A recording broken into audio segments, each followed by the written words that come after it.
Friends, आपका स्वागत है यूरेका पे। इस वीडियो के माध्यम से हम दो महत्वपूर्ण अंतर्राष्ट्रीय समूह से संबंधित महत्वपूर्ण तथ्य को देखेंगे। सर्वप्रथम हम G7 के बारे में चर्चा करेंगे और इसके बाद में हम G20 के बारे में चर्चा करेंगे।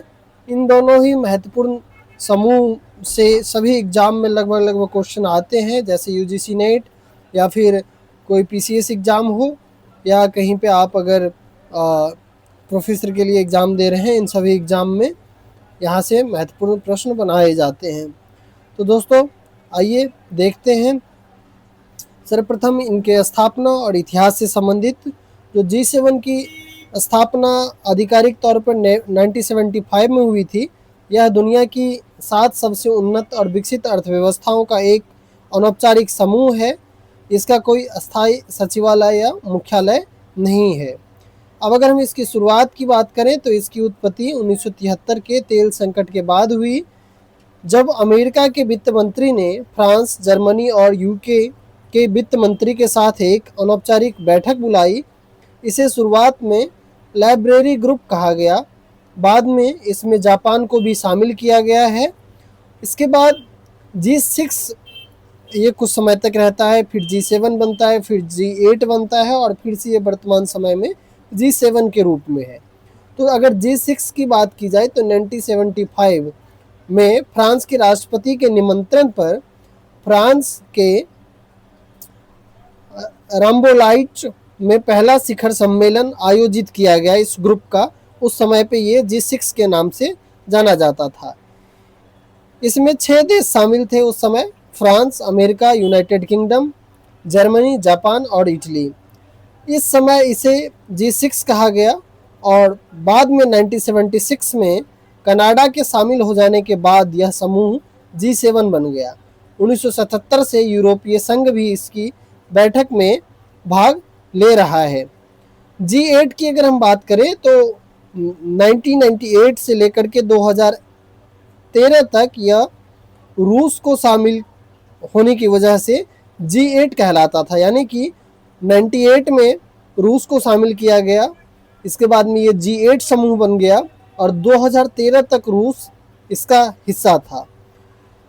जो रूस की वापसी होती है, यानी रूस को जो निष्कासित किया जाता है, वो 2014 में रूस द्वारा यूक्रेन की क्रीमिया पर अवैध कब्जे के कारण इसे उस समूह से निलंबित कर दिया गया और यह फिर से G7 बन गया।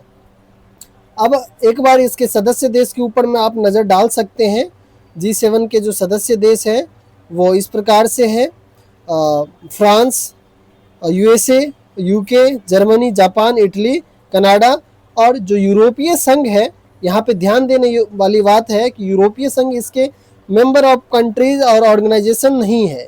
यह G7 का आधिकारिक सदस्य नहीं है, लेकिन ये सभी इसकी चर्चाओं में भाग लेता है। अब आप यहाँ पे मैप के माध्यम से जो G7 कंट्रीज हैं उनको देख सकते हैं, जैसे कनाडा है, USA है, यहाँ पे फ्रांस है, इटली है, यहाँ पे जर्मनी है। तो इस प्रकार से आप मैप पे लोकेट कर सकते हैं इसे। अब अगर हम इनके वार्षिक सम्मेलन की बात करें तो G7 शिखर सम्मेलन हर साल आयोजित किया जाता है। सम्मेलन की मेजबानी सदस्य देशों के बीच चक्रानुसार यानी कि रोटेट में की जाती है और मेजबान देश एक वर्ष के लिए G7 की अध्यक्षता करता है। अब G7 शिखर सम्मेलन 2025 की अगर बात की जाए तो ये 91 यानी 51 शिखर सम्मेलन था और मेजबान देश इसका कनाडा था। और स्थान की अगर बात की जाए तो यह कनाडा में अल्बर्टा, जो कनासिस्क में अल्बर्टा है, कनाडा में एक जगह जहाँ पे इसका आयोजन हुआ था।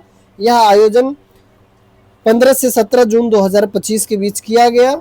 G7 शिखर सम्मेलन 2026 की अगर बात की जाए, जहाँ से मोस्ट प्रोबेबली क्वेश्चन बन सकता है एग्जाम में, इसका मेजबान देश फ्रांस है और ये जो स्थान है इसका नाम है इवियान। फ्रांस की इवियान में इसका आयोजन होना है।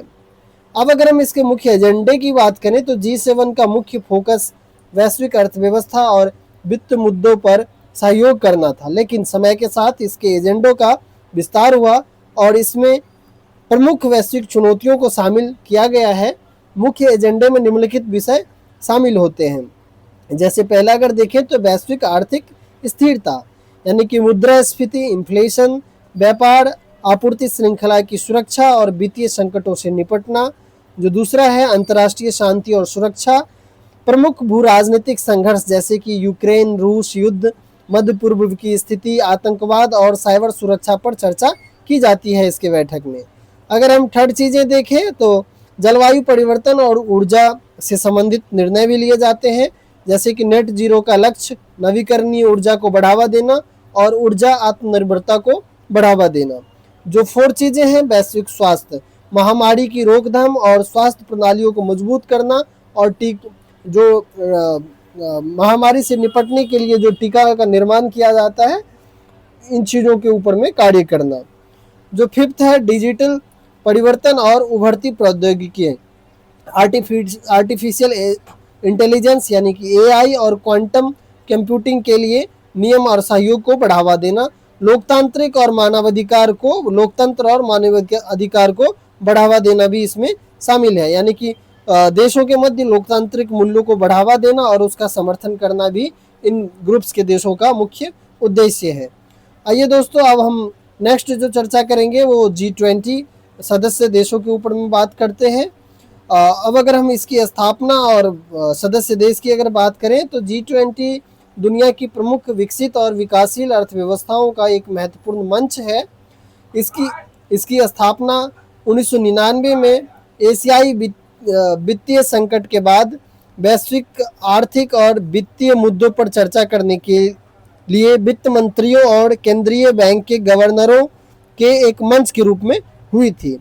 अब अगर इसके स्तर में अगर बदलाव की बात करें तो 2008 के वैश्विक वित्तीय संकट के बाद इसे राष्ट्रीय अध्यक्षों के स्तर तक जो है उन्नत किया गया, यानी कि 2008 के बाद इसके जो सम्मेलन है इसमें देश के राष्ट्रीय अध्यक्ष जो प्रमुख होते हैं उनको शामिल किया गया, चाहे वो राष्ट्रीय अध्यक्ष के रूप में राष्ट्रपति भी हो सकते हैं या फिर किसी देश के पीएम भी हो सकते हैं।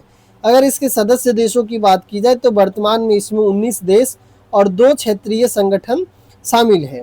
देश की अगर बात की जाए तो अर्जेंटीना, ऑस्ट्रेलिया, ब्राज़ील, कनाडा, चीन, France, Germany, Bharat, Indonesia, Italy, Japan, Mexico, रूस, सऊदी अरब, दक्षिण अफ्रीका, दक्षिण कोरिया, तुर्की, यूनाइटेड किंगडम और संयुक्त राज्य अमेरिका शामिल हैं। अब अगर क्षेत्रीय निकाय यानी रीजनल ऑर्गेनाइजेशन की अगर बात की जाए, EU, आप ध्यान रखेंगे EU जो है G7 सदस्य के वार्षिक सम्मेलन में भी भाग लेता है और G20 सदस्य के वार्षिक सम्मेलन में भी भाग लेता है। EU के साथ साथ इसमें अफ्रीकी संघ को भी शामिल किया गया है, जिसे 2023 में जो भारत में जो G20 का वार्षिक सम्मेलन भारत में हुआ था 2023 में, इसी के दौरान जो है अफ्रीकी संघ को भी इसका सदस्यता प्रदान किया गया। अब अगर आगामी वार्षिक शिखर सम्मेलन की बात की जाए तो G20 की अध्यक्षता हर साल सदस्य देश के बीच जो है बदलती रहती है। 2025 का सम्मेलन जो हुआ था वो 20वां सम्मेलन था और इसका जो मेजबानी जो है वो दक्षिण अफ्रीका के द्वारा किया गया। अफ्रीका में आयोजित होने वाला पहला G20 शिखर सम्मेलन था। यह अफ्रीका में जोहान्सबर्ग में आयोजित किया गया था और इसका जो थीम था वो था एकता, समानता और स्थिरता, सॉलिडिटी, इक्वालिटी और सस्टेनेबिलिटी। अब अगर हम 2026 में अगर शिखर सम्मेलन की बात करें तो ये 21वां सम्मेलन होगा और इसका जो मेजबान देश है वो संयुक्त राज्य अमेरिका है और इसका जो स्थान है वो मियामी, फ्लोरिडा में प्रस्तावित है। यहाँ पे इसका आयोजन होना है। आप वर्ल्ड मैप पे जो है G20 सदस्य देशों को देख सकते हैं यहाँ पे मैप के माध्यम से। अब अगर हम इसके मुख्य एजेंडे की चर्चा करें तो G20 का एजेंडा समय के साथ केवल वित्तीय मुद्दों से बढ़कर व्यापक वैश्विक चुनौतियों तक फैल चुका है। जो पहला है वो आर्थिक विकास और स्थिरता की बात करते हैं। ये वैश्विक वित्तीय स्थिरता को बनाए रखना और अंतर्राष्ट्रीय वित्तीय संरचना में सुधार करना इनका एजेंडा है।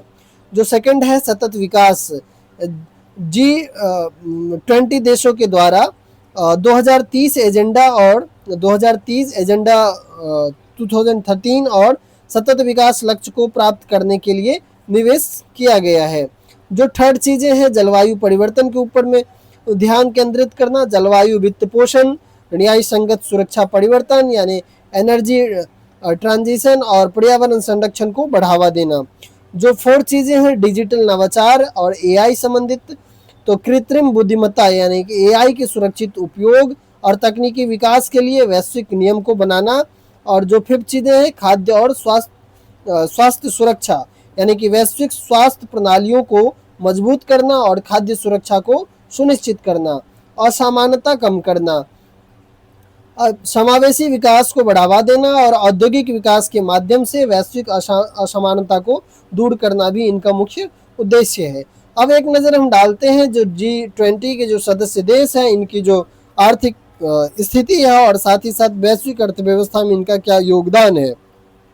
तो G20 जो सदस्य देश हैं दुनिया की प्रमुख अर्थव्यवस्थाओं का जो यह एक समूह है, इनकी अगर वैश्विक अर्थव्यवस्था में भागीदारी की बात की जाए तो 2026 के नवीनतम आंकड़ों और अनुमानों के अनुसार इनकी जो जीडीपी वैल्यू है वो इस प्रकार से है। इनका जो कुल योगदान है वैश्विक अर्थव्यवस्था में वो है, आप देख सकते हैं कि लगभग 85% का हिस्सा जो है ये वैश्विक अर्थव्यवस्था में रखते हैं। अब अगर हम वैश्विक व्यापार की बात की जाए तो वैश्विक व्यापार में इस समूह की हिस्सेदारी लगभग जो है 75% की है। तो आप इसी बात से आप G20 समूह की महत्व को समझ सकते हैं कि अंतर्राष्ट्रीय स्तर पे किस प्रकार से ये समूह महत्वपूर्ण स्थान रखता है। दोस्तों मुझे उम्मीद है कि आपको ये वीडियो पसंद आया होगा और आपको यह वीडियो अगर पसंद आया हो तो चैनल को सब्सक्राइब करें ताकि मैं और भी इस तरीके की वीडियो आप सबके लिए बना के लाऊं। धन्यवाद।